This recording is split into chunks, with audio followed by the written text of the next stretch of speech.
BLM Kerala, Tamil Nadu, Pondicherry. സംസ്ഥാനത്ത് UDF സർക്കാർ അധികാരത്തിൽ വന്നിട്ട് 2 മാസം പിന്നിടുമ്പോഴും KPCC അധ്യക്ഷ പദവിയിലേക്കുള്ള ചർച്ചകൾ മന്ദഗതിയിലെന്നാണ് സൂചന. മന്ത്രി പദവിക്കൊപ്പം സണ്ണി ജോസഫ് തന്നെയാണ് അധ്യക്ഷ സ്ഥാനത്തും തുടരുന്നത്. ദിവസങ്ങൾക്ക് മുൻപ് KPCC അധ്യക്ഷ നിയമനം സംബന്ധിച്ച പ്രാരംഭ ചർച്ചകൾക്കായി പാർലമെന്ററി പാർട്ടി ലീഡർ എന്ന നിലയിൽ മുഖ്യമന്ത്രി VD സതീശൻ ചർച്ചകൾക്കായി എത്തിയിരുന്നു. എന്നാൽ അന്ന് ജന്തർ മന്തർ സമരത്തോടനുബന്ധിച്ച് നടന്ന പോലീസ് അതിക്രമത്തിൽ പ്രതിഷേധിച്ച രാഹുൽ ഗാന്ധിയുടെയും കോൺഗ്രസ് അധ്യക്ഷൻ മല്ലികാർജുൻ ഖാർഗെയുടെയും നേതൃത്വത്തിൽ പ്രധാനമന്ത്രിയുടെ വസതിക്ക് മുൻപിൽ സമരം സംഘടിപ്പിച്ചതോടെ ആശയവിനിമയം നടന്നില്ല. നിലവിൽ പാർലമെന്റ് സമ്മേളനം നടക്കുന്ന അവസരത്തിൽ MPമാരുമായി ഈ വിഷയത്തിലുള്ള ചർച്ചകൾ നടക്കുന്നുണ്ട്. ഇതിനു പിന്നാലെ ദീപാദാസ് മുൻഷി കേരളത്തിലെത്തി പ്രധാന നേതാക്കളുമായി ആശയവിനിമയം നടത്തിയ ശേഷം അവരെ കോൺഗ്രസ് നേതൃത്വം ഡൽഹിക്ക് വിളിച്ചുള്ള കൂടിയാലോചനയ്ക്ക് ശേഷമാകും പ്രഖ്യാപനം വരിക. അതേസമയം KPCCക്ക് പുതിയ മുഖം വരുമോ എന്ന ആശങ്കയിലാണ് കോൺഗ്രസ് നേതാക്കളുള്ളത്.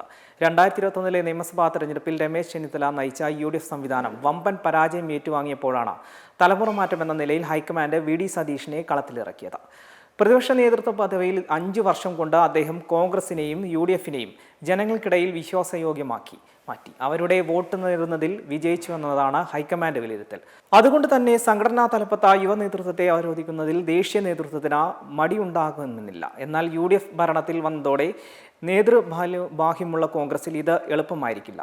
തലമുറ മാറ്റം എന്ന നിലയിൽ ചെറുപ്പക്കാരെ KPCC അധ്യക്ഷ പദവിയിൽ ഏൽപ്പിച്ചാൽ മുതിർന്ന നേതാക്കൾ പരസ്യമായി അതൃപ്തി പ്രകടിപ്പിക്കുമെന്നത് പാർട്ടി അച്ചടക്കത്തെ ബാധിച്ചേക്കുമെന്ന വിലയിരുത്തലുമുണ്ട്.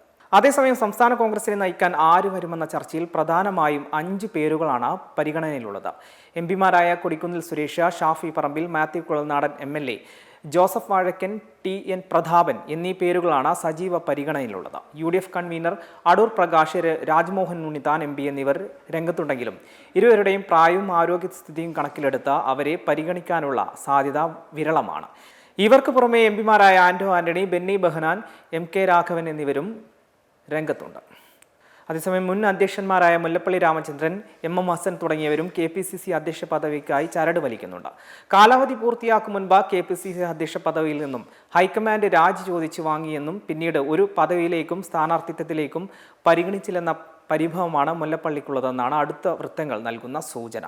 20 മാസ കാലയളവ് KPCC അധ്യക്ഷ പദവിയിൽ ഇരുന്നെങ്കിലും പൂർണ്ണമായ അധ്യക്ഷനായി ഇതുവരെ പ്രവർത്തിക്കാനായില്ലെന്നതാണ് MM ഹസനെ അനുകൂലിക്കുന്നവർ ഉയർത്തുന്ന വാദഗതി. ഔദ്യോഗിക ചർച്ചകൾ തുടങ്ങുമ്പോൾ ഇക്കാര്യങ്ങൾ ഉയർന്നു വന്നാൽ അതും പരിഗണിക്കും. ഒരാൾക്ക് ഒരു പദവി എന്ന മാനദണ്ഡം നടപ്പിലാക്കിയാൽ ജോസഫ് വാഴക്കൻ, TN പ്രതാപൻ എന്നിവർക്ക് സാധ്യതയേറും. എന്നാൽ KPCC അധ്യക്ഷ പദവിയിൽ അങ്ങനെ ഒരു പൊതു മാനദണ്ഡത്തിന്റെ ആവശ്യമില്ലെന്നും നേതൃപദവിയിലേക്ക് ഉയർത്തിക്കാട്ടുന്ന മുഖം അറിയപ്പെടുന്നതാവണമെന്നുമാണ് പാർട്ടിക്കുള്ളിൽ പൊതുവെ ഉയരുന്ന വികാരം. അതേസമയം KPCC അധ്യക്ഷനായി ജനപ്രതിനിധിയെ നിയമിക്കുകയാണെങ്കിൽ വർക്കിംഗ് പ്രസിഡന്റ് സ്ഥാനങ്ങൾ സംഘടനാ രംഗത്തുള്ളവർക്ക് നൽകണമെന്ന ആവശ്യമാണ് ഒരു വിഭാഗം നേതാക്കൾ ഉയർത്തുന്നത്.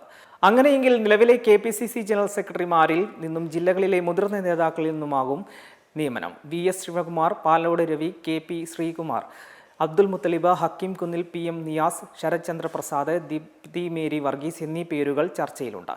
അതേസമയം ഇക്കഴിഞ്ഞ 5 വർഷക്കാലത്തിനിടെ 3 സംഘടനാ ജനറൽ സെക്രട്ടറിമാരാണ് സംസ്ഥാന നേതൃത്വത്തിന്റെ തലപ്പത്ത് വന്നത്.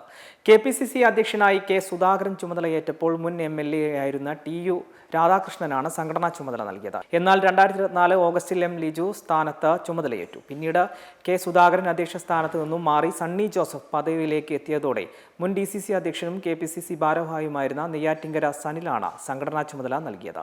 എന്നാൽ ഈ കാലയളവിലൊന്നും സംഘടന ചലിച്ചില്ലെന്നും ആരോപണം ഉയരുന്നുണ്ട്. 2029 നടക്കുന്ന പാർലമെന്റ് തിരഞ്ഞെടുപ്പിന് മുൻപ് പഴുതടച്ച സംഘടനാ സംവിധാനത്തിനാണ് ഹൈക്കമാൻഡ് ലക്ഷ്യം വയ്ക്കുന്നത്.